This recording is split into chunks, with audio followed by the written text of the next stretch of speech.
Podcasting, the final frontier. These are the episodes of a Catch as Catch Can podcast. Its continuing mission to explore strange, nerdy topics, to chat about sports, movies, TV, sci-fi, and so much more. To boldly pod where this nerd has gone before.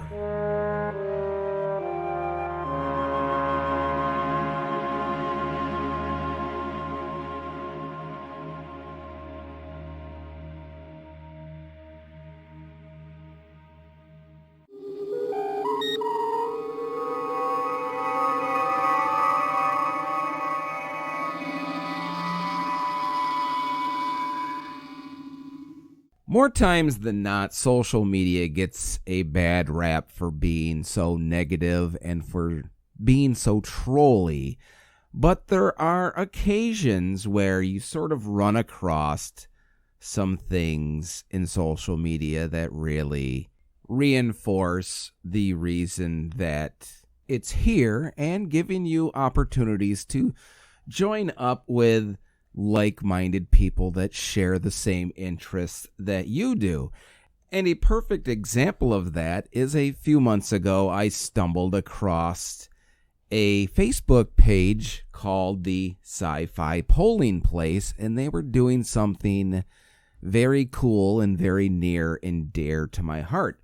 They were doing a NCAA basketball type tournament with the episodes of Star Trek, the original series. And as you all know, judging from the name of this podcast, that I'm sort of a Trekkie. So this was something right along my alley.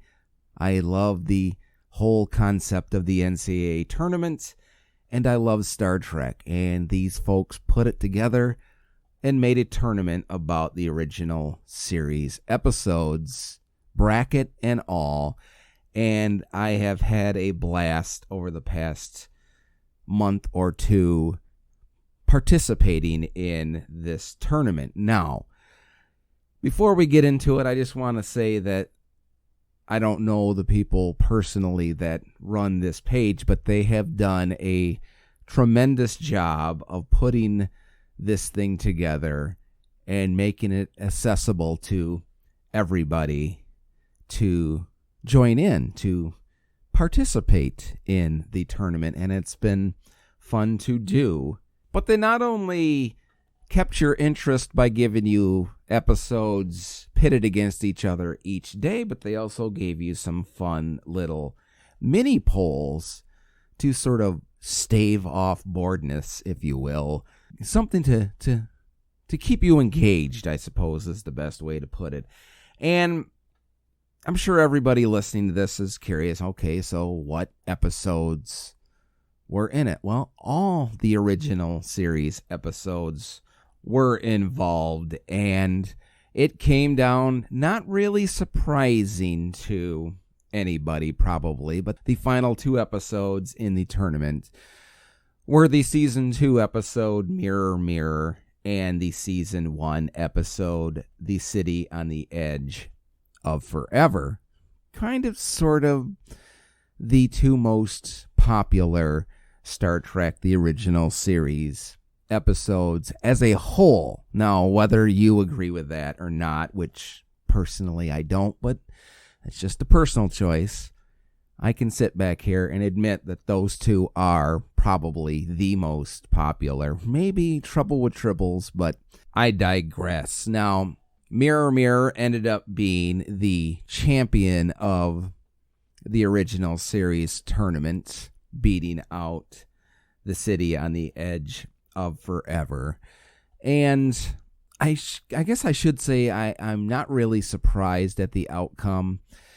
One thing that became abundantly clear to me during this tournament was the episodes that I seem to favor or enjoy more than most others didn't really win their matchups. Some of them did, some of them didn't, but it kind of got me thinking, doing this little tournament and fun, that on this podcast somewhere here in 2020. I'm going to eventually, and I know I've been talking about it for a long time, but it's so hard to do. I'm going to nail down my, say, 5 favorite episodes of the original series and sort of talk about them. But not only did the folks at Sci-Fi Polling Place do this tournament and the little mini polls in between the tournament games, which I just made quote signs and you're all listening to a podcast so you couldn't see me. Anyways,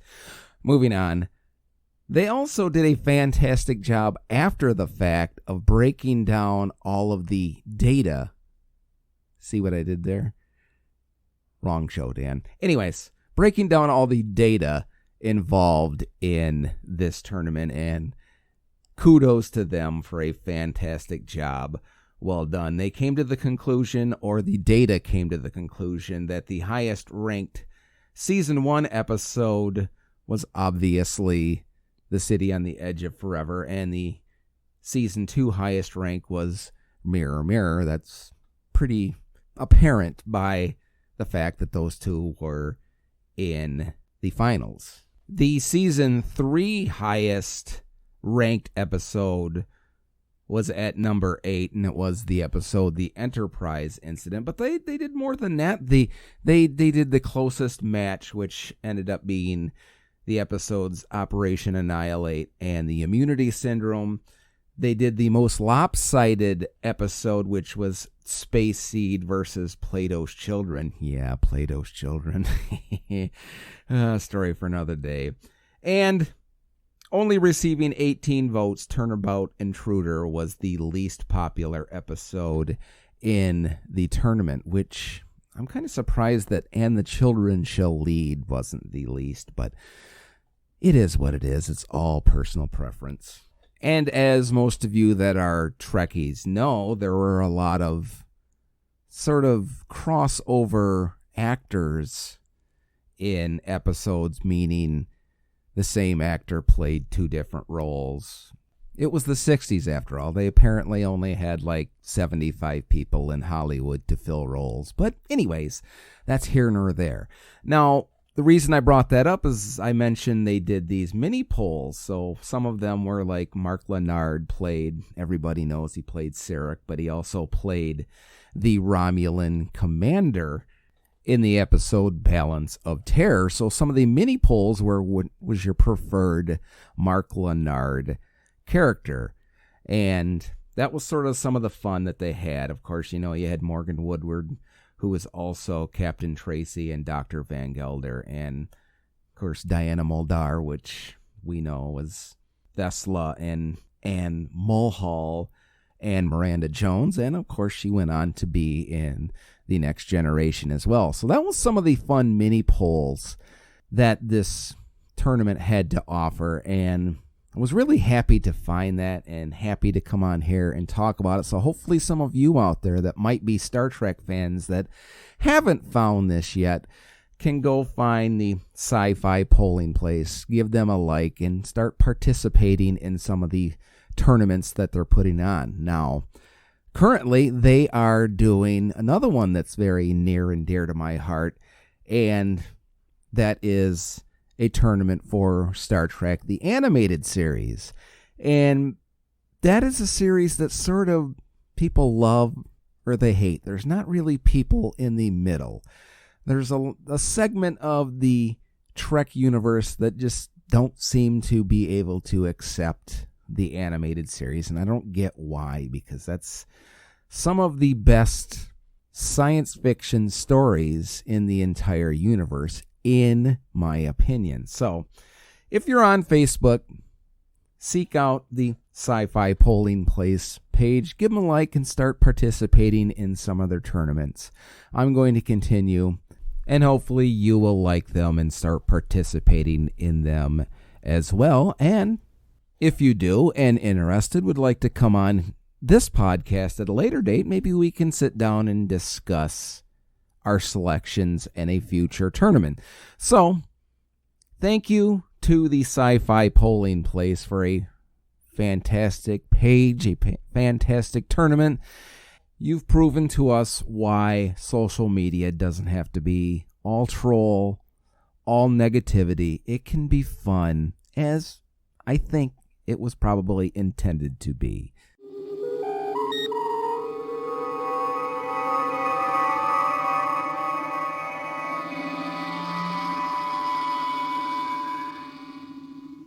We all love our downtime, and a lot of us, dare I say the vast majority of us, I enjoy my downtime to decompress by watching television. And if I didn't watch television, there'd really be no point to doing this podcast. But it is what it is. And there are certain times during our television viewing that we seem to get in lulls where there's really nothing to look forward to, nothing to escape to, nothing to watch. So we go back and revisit and rewatch the stuff that we've watched before, i.e. repeats and whatnot. And then there are times in our television viewing that we are excited for, we look forward to, we cannot wait. And January is just such a month for me. Why? Well, as you're about to hear, the season premiere of Doctor Who starts in January and has already started, and we're going to talk about it in a minute. And then, tack on to that, later this month, we get the premiere of the new television show on CBS All Access called Picard, a sort of sequel, to Star Trek The Next Generation, with Patrick Stewart reprising his role as Jean-Luc Picard. And included upon that is another show on the History Channel that I really enjoyed last year that I was happy to hear they were making a season 2 for, is a show called Project Blue Book. That kicks off later this month. So you take Doctor Who and you take Picard and Project Blue Book, and there's so much more great stuff coming out here at the beginning of 2020 that I feel my downtime, and dare I say my content for this podcast, is going to be exponentially increased. So maybe the frequency of these podcasts will also be increased. But I wonder if that's sort of the way that the executives kind of plan that, to give you the lull times, to create your desire to watch first run programs one. And it doesn't matter what you enjoy to watch. I mean, it's obvious that I'm a sci-fi geek, so the aforementioned shows are the ones that I enjoy. But we also, for people that enjoy reality TV, had the premiere of The Bachelor and shows of that ilk. And if that's your thing, then you're all excited about January in that aspect. So my moment of zen is like, you got through the holidays and all of that, which can be a lot to do and a lot to take in, and you just need a spell, a time to sort of decompress, to sort of escape.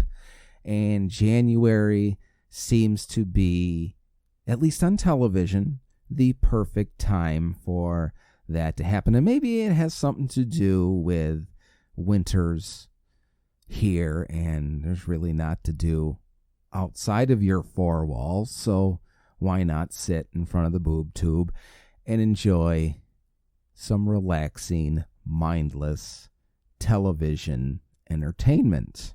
And, most of us have the Monday through Friday, or Monday through Sunday, or Sunday through Monday, depending on how you want to define a week. We have that go-to-work time, and we all need that time to decompress. So January, Doctor Who has started. You're about to hear me talk about it.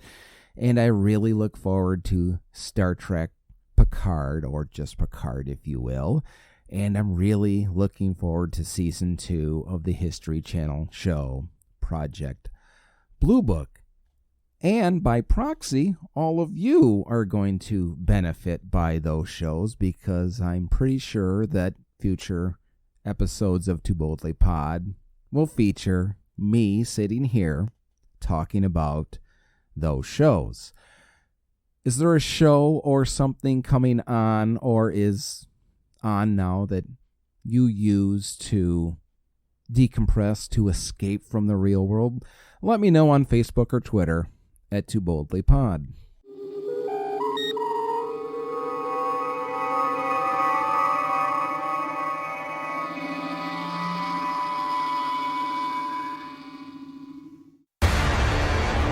Crisis. Big crisis. Serious crisis.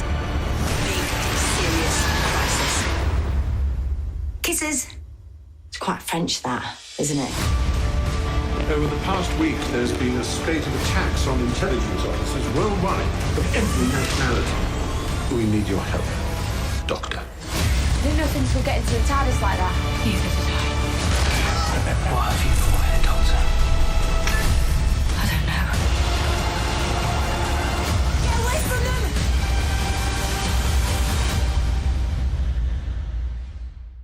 All of us Whovians have been waiting over a year for the latest season to debut, and it has finally approached and arrived for all of us to sit down and enjoy. And before we continue, I just want to put this out there, that if you're somebody that hasn't watched the first couple episodes yet and you're adverse to spoilers, you might want to shut off this podcast right now, because there's going to be a spoiler, a couple of spoilers, a couple of reveals involved in this segment, and I just don't want you to get angry that I ruin it for you. So if you haven't watched it yet, save this podcast and then come back to it and listen after you have watched them. So, as you know from listening to this podcast in the past, I don't like to go, scene for scene, sort of break down the episodes. I just prefer to talk about what I thought about them and how good I thought they were, etc., etc. But for thoroughness' sake, let's just say that Jodie Whittaker returns in her second season as the 13th Doctor, and she's joined again by her companions Graham, Ryan, and Yasmin. And this episode starts off with some executions of intelligence agents throughout the world, and the Doctor and her companions are brought in by MI6 to sort of assist in the investigation to figure out what's going on. And during their investigation, they learn that there is a new group of aliens that seem to be working with a CEO of a huge search engine. His name is Daniel Barton, and the Doctor and her companions are on the case and attempt to solve the mystery and what's going on. Now, the Doctor and Graham end up in Australia meeting with an in-hiding agent of MI6, while Yaz and Ryan are in San Francisco investigating Barton. And before we continue and get to my thoughts about it, we'll sort of jump forward to the conclusion / cliffhanger of episode 1, or part 1, if you will, of Spyfall. And that's where the gang and the in-hiding MI6 agent are in an airplane that's about to come crashing to the ground when the agent, or O as he is called, reveals to the Doctor that he is in fact her longtime friend / nemesis / enemy, the Master. arrange for your death, I expect you to stay dead. Little chaos is a wonderful thing. No exit strategy in the unknown. All hope lost. Welcome to the end of your lives.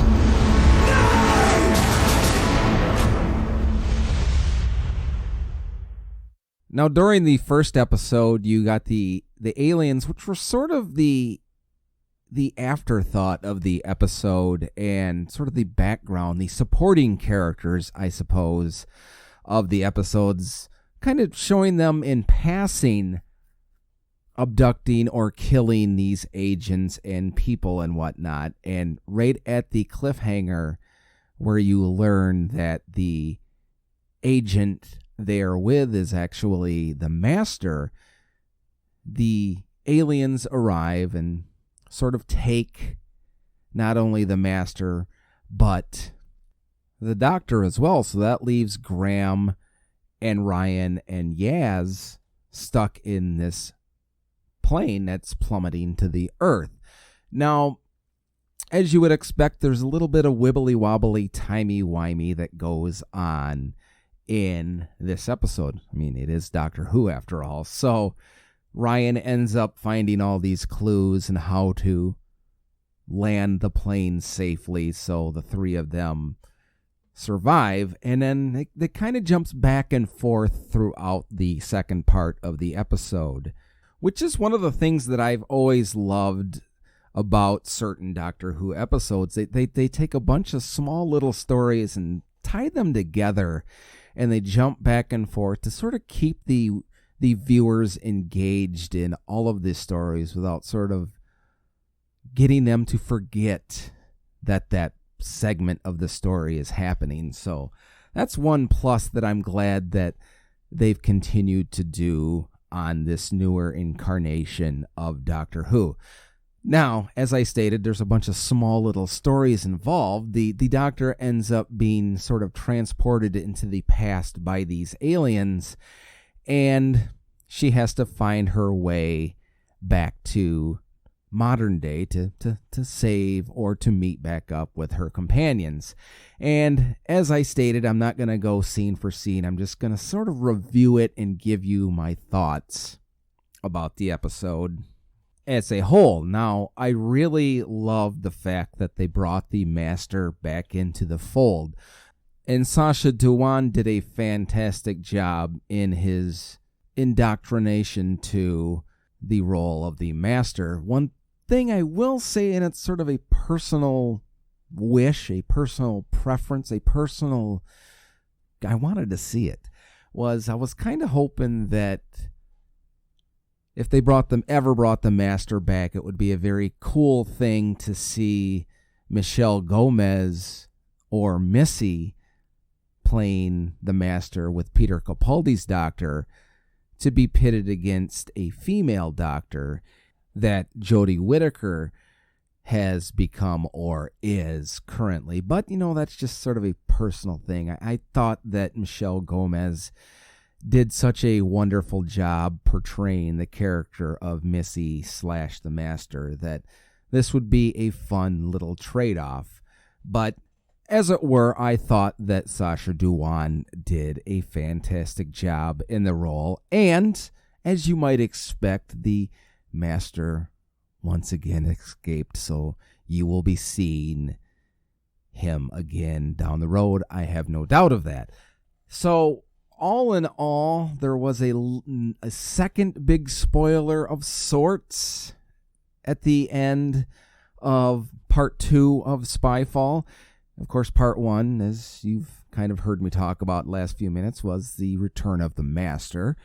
And part 2, he kept intimating and hinting to the Doctor whether she had gone home to Gallifrey in a while, and if she hasn't, she should. So at one point, she goes home to see that what the Master had told her was true, that Gallifrey was actually burning down.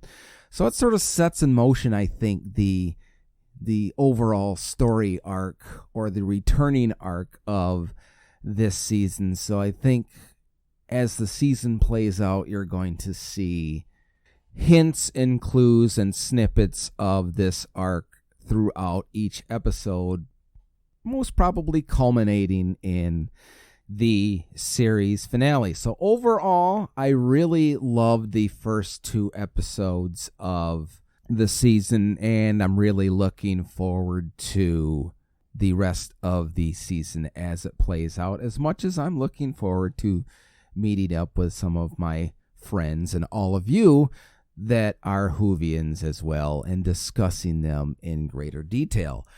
I am also excited at the return of the Master. As a lot of you know, that's probably my favorite nemesis / villain, even though have been and will always be a Roger Delgado Master fan. I will always think he's the best. I really love how the showrunners and writers utilize this character and continue to sort of push the envelope of his insanity, or her insanity, if you want to include Missy on that. And I just think it's a great counterbalance, a great off-play, a great foil to the Doctor as a character and a villain. So I also love the fact that they sort of intimated or hinted at an overall season story arc that's going to bring everything back to full circle. That's something that I thought was really well done by Moffat and Russell Davies in their time as showrunner. So episodic shows are great, and sort of why we all fell in love with this show to begin with. But when you got something that ties everything together, I think it gives it so much more enjoyment and finality and conclusion. So if you checked out Spyfall parts 1 and 2 and you want to discuss them further or just nerd out with me, let me know on Facebook or Twitter at Too Boldly Pod. And as this season plays out, we will continue to talk about it.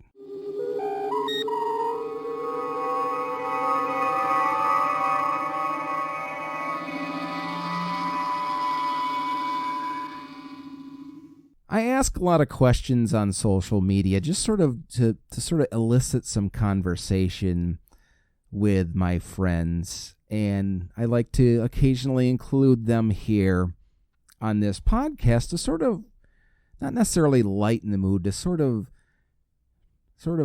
be all inclusive, I suppose. And before we get to the question that I asked, I would just like to stress to anyone listening that may be younger, this is in no means a get off my lawn, you damn kids moment. This is more, it's not meant to be offensive or offending to you. It's just sort of something I've been reflecting on of late and kind of reminiscing about days of yore. So don't think that we're picking on you for this particular question. And the question that I posed was, back when we had to leave the house to buy our music, what was your go-to record store that you picked up your music from? And I got a lot of great responses, though some people didn't geographically say where they are. We can sort of still have fun with the answers. Jay replied he got his music from Kmart. Beth replied, some store in the mall, I don't remember. Oh, and Jelly Bean. Jenny replied, Media Play in Schenectady. Chris replied, Wyatt Earp's for a good while. Thomas replied, Tower or Kmart. Noted author W.C. Hoffman replied, Vic's Jukebox. Sandshoes replied, I always went to Radio Kilroy in Grand Rapids. Dennis replied, Kmart. Shirley replied, my neighbor was a disc jockey, so I got mine for free. Kelly replied, Tape World or Record Town, which I'm guessing was somewhere near Schenectady as well. Author Paul Canellis replied, Meyer mostly, but sometimes peripheral stores like Jelly Bean, Camelot, or Rockarola. Mike replied, Wyatt Earp. Patrick replied, the Long Ear Record and Tapes in Idaho. Sarah replied, Tower Records in Boston. And much like author Paul Canellis replied, I got a lot of my music from Meijer, which is a sort of all-inclusive store, grocery store, department store here in the Midwest. And they had a huge music section, specifically in the 80s and 90s. But I also went to sort of the mom and pop version of the record store. If you remember some of them, like movies like 16 Candles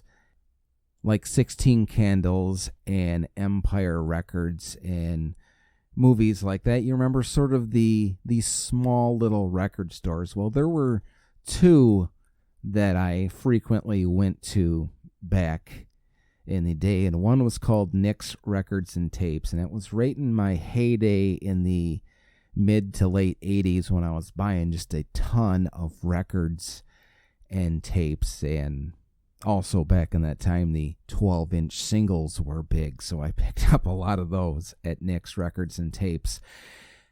And I also went to, as Paul mentioned, Rockarola Records, which was sort of a local to the Flint area music store, a couple of them actually.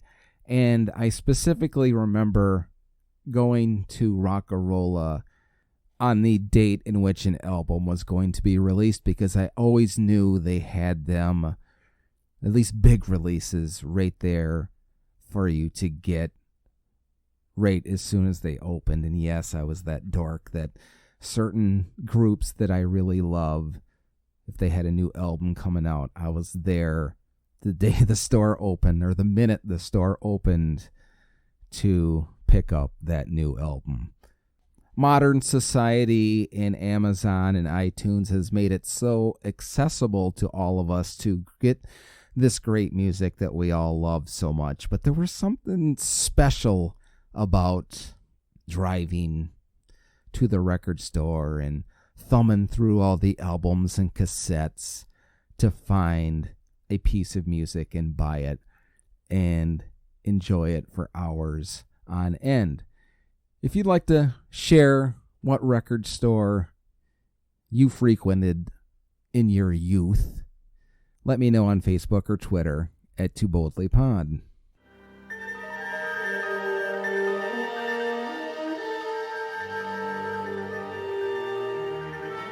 If you have any thoughts about the topics discussed on today's podcast, let me know on Facebook or Twitter at Too Boldly Pod. And until next time, may you live long and prosper.